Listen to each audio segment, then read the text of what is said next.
Hello, and welcome to our presentation on path planning strategies for navigation of mobile robots. There are three main categories of mobile robot navigation. One of them is global, where the position of the robot is defined with reference to a world frame. Local navigation is where dynamic conditions of the environment are dealt with. If personal navigation is where various elements of the environment are handled relative to each other. This paper mainly deals with various local and global planning approaches. There are two groups of methods that are used to solve path planning problems. One of them is the classical approach, which includes cell decomposition and roadmaps, and the reactive approaches, which are more intelligent, which consist of approaches such as the genetic algorithm and fuzzy logic. The cell decomposition approach involves taking the region and dividing it into non-overlapping grids. These cells are classified into two categories: pure and corrupted cells. Cells that are corrupted have obstacles in them and the pure ones don't. The corrupted ones are further subdivided into two cells, such that one of them is a pure cell that gets added into the sequence of cells that can be used for generation of a path. So the first image shows exact cell decomposition, and here the shape and the size of the cells are not constrained, but instead are set based on the shape of the environment and the obstacle inside it. This can be triangular or trapezoidal in shape, and each of these cells act as a node in a graph, which is used to search for a path. The second image shows the proximate cell decomposition, and here the path is divided into cells that have predetermined size. The boundaries of these cells may not match the boundaries of the object, which is why this method is called approximate. Adaptive cell decomposition, which can be seen in the last image, fixes this issue by treating partially occupied cells differently. So partially occupied cells have some free space within them along with obstacles, and the partially occupied cells are further subdivided until the grid cell becomes empty. Cell decomposition methods have high computation cost. This method introduces probabilistic cell decomposition, which uses cell decomposition and casts samples within it. If all the samples are collision free, then the cell is possibly free, and if all the samples have collisions, then the cell is possibly occupied. If there are a mix of free and colliding samples, the cell is known to be mixed. These cells are then further subdivided into cells until all the cells are possibly occupied or possibly free, and this reduces the search space and makes planning faster. So here's another classical approach known as the roadmap approach, which represents connectivity between free spaces as one-dimension curves. The two main approaches are Voronoi and visibility graphs. The visibility graph approach connects initial and goal position using nodes that are created by casting samples across the map. This method works well with obstacles that are polynomial. The dashed line represents the path between the start and the end goal. The second figure shows a Voronoi diagram where regions are subdivided into subregions, which are created by scattering points and then dividing the plane into polygons, one around each point. So here's another classical approach known as artificial potential fields. Here the goal and obstacles act as charged surfaces, creating a potential around the robot. So the goal creates positive potential and obstacles create negative potential, and the sum of potentials around the robot guides the robot. This method suffers from a problem known as the local minimum problem, where the robot gets stuck in a position of zero potential without having reached its goal. This paper introduces a method that combines Voronoi diagrams with the potential field algorithm. The pre-processing step is meant to establish a guaranteed no obstacle area for navigation around the robot, and this is done by defining the obstacles in a grid-based form with start and end points, similar to approximate cell decomposition, and then a simple Voronoi diagram is created by taking the obstacle pixels as features. The search phase progressively builds the path from start to goal. So search is done bidirectionally in this method. So there is one path being planned from the start to the goal and one from the goal to the start, and the visibility is used to check if one of those paths is visible from the other. And this is used to provide information about surrounding obstacles. Then something known as valley filling is done, where points that are already navigated have their potentials decreased to prevent the robot from visiting them again. And then multiple steepest descent, mildest descent search algorithms are carried out in order to get the final trajectory. So here's an example of a reactive approach known as the genetic algorithm. In this method, the population is allotted based on fitness of the individuals, and this fitness is determined based on the objective function, which is what is the optimization problem that is trying to be solved. And then the individuals that are selected have their genes passed on to a new generation, and then this method is done until convergence. This paper first used the genetic algorithm to solve the motion planning problem. So here the strings are a ordered sequence that correspond to a path, and the first step is the selection operation, which takes a candidate string and evaluates the fitness. The two fittest strings are taken and crossover is done on them, which is where a random number is selected from the two strings, and if the numbers match, then the two nodes after the matching number are switched between these to create the children nodes. The mutation operation then picks a random number and randomly changes the one after it. And this is done until an appropriate path is found. I am sure that we have all heard about fuzzy logic in the past. It is one of the most popular methods out there. The method was introduced by Zeta. The gist of this method is a human-like ability that it provides to algorithms. A lot of methods have been developed in conjunction with fuzzy logic for sensor-based systems, data-driven systems, tracking, missiles, UAV, and so on. Here we see a paper that uses sensor-based method for path planning. The goal is to plan a path without maintaining a map throughout. Experiments were carried out with Karman, that is a toolkit used for such purposes. However, global convergence is not guaranteed in this method. On the right hand side, we can see the results of the robot, and here you can see that the robot does not converge to the required solution. Here we see another paper that uses cooperative navigation methods for path planning of multiple robots. The goal here is to plan a path without collisions and with a reactive scheme. Experiments were carried out with MATLAB. All the work was with simulations. So for this method, there is a limit to the number of robots that can communicate with each other in a particular range. On the right hand side here again we can see the results for paths for multiple robots, and we can see the detailed scheme that was introduced by them. For more details, we have to check the paper. Particle swarm optimization. PSO is also one of the most widely used methods. It was introduced by Eberhard. It is a nature-inspired algorithm that consists of particles. This is widely used in combination with other techniques to get better results. We find a lot of hybrid approaches for UAVs, humanoids, and industrial robots as well.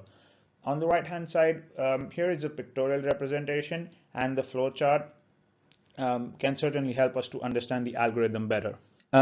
Here we have a paper that uses multi-agent PSO with particle filter.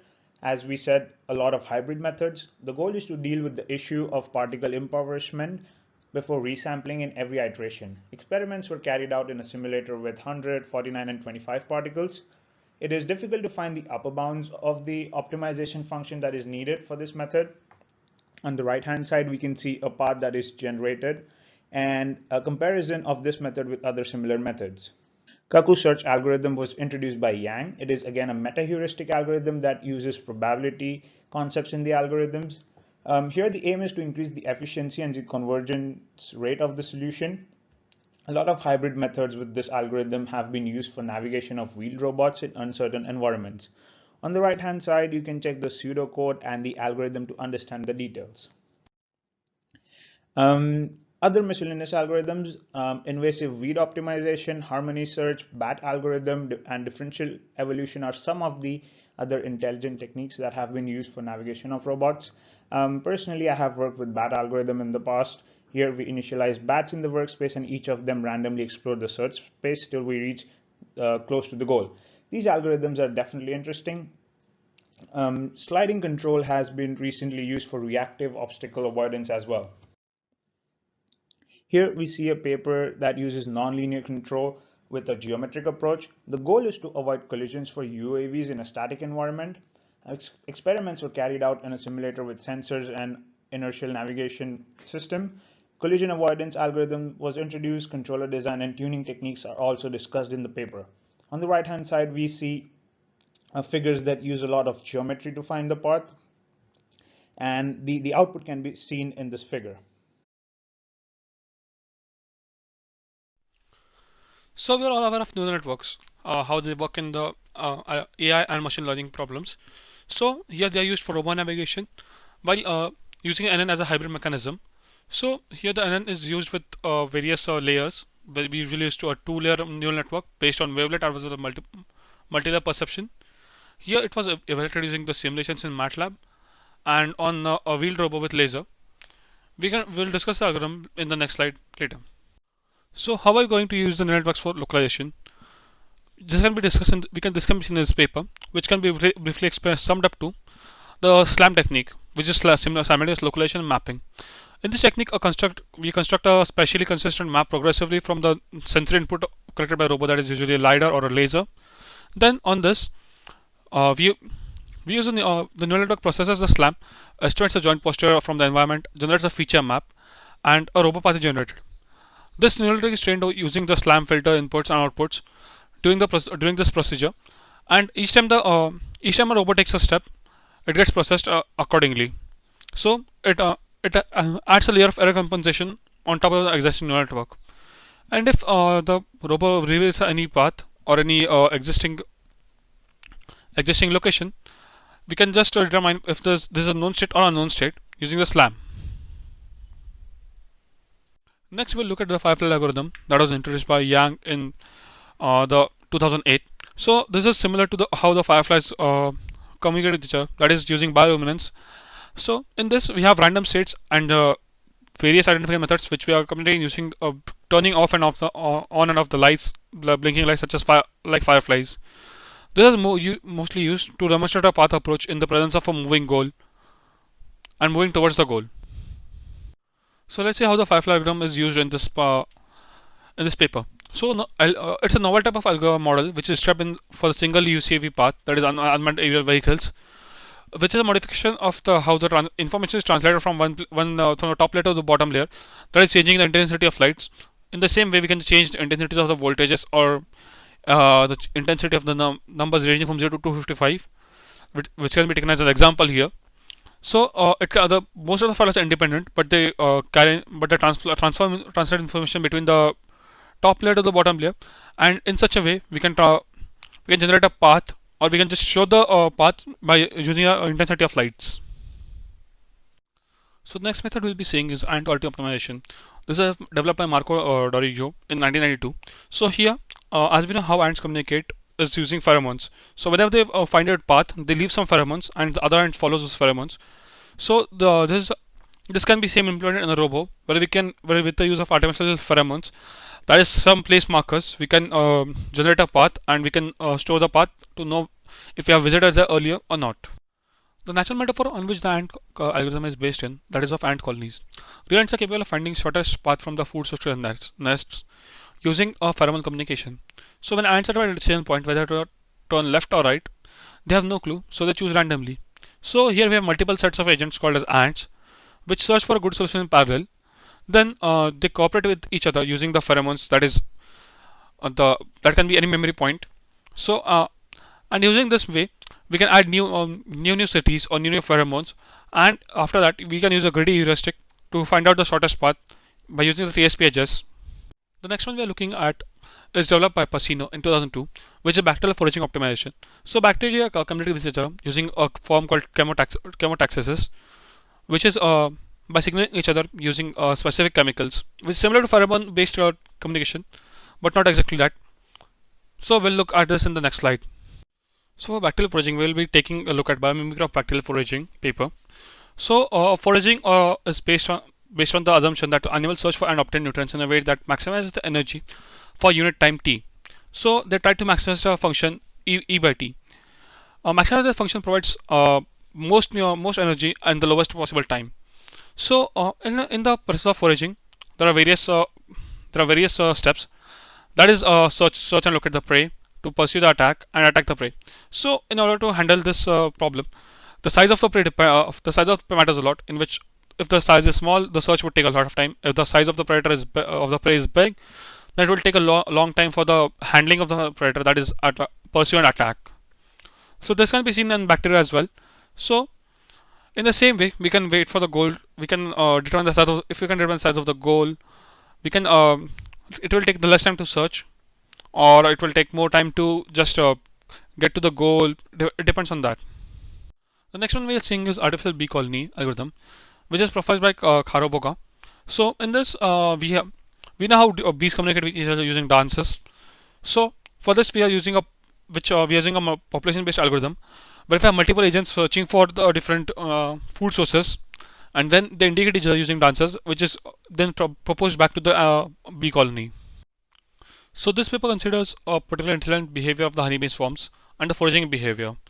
In the ABC, that is artificial bee colony method, we have multidimensional multimodal optimization problems in which various honeybees, which can be worker bee, the queen bee, or the soldier bees. So they try to find a food source, while the number of engaged bees should be proportional to the amount of the food sources. So in order to find the goal, we just try to the bees spread on various in the whole area and try to find a source, and they translate it back to the main colony that there's a food source here. So, discussion. We saw classical and reactive approaches in the paper. Usually, classical methods are used for known environments and reactive methods are used for unknown environments. The reason is not a new one. We have seen that classical methods get stuck in local minima and are often not fast enough for real-time applications. On the right-hand side, we see the use of different approaches in the past 5 decades. The frequency of papers with which algorithms are found in these two figures. It is obvious from the stats that reactive approaches are used more often nowadays. The intelligent methods are prevalent. On the right-hand side, we see a table that shows us which algorithms can be used in different cases. In conclusion, a lot of work is done on moving obstacles, but not many on the moving goal problem. A lot of work has been with simulations, and this might be difficult to replicate on hardware at times. Additionally, we see less papers for multi-robot systems. This survey paper can help us to understand the methods that exist for different applications. This paper can also be used as a guide to select the most suitable methods for different applications, and it is also accumulation of work done over the past decades for the motion planning problem.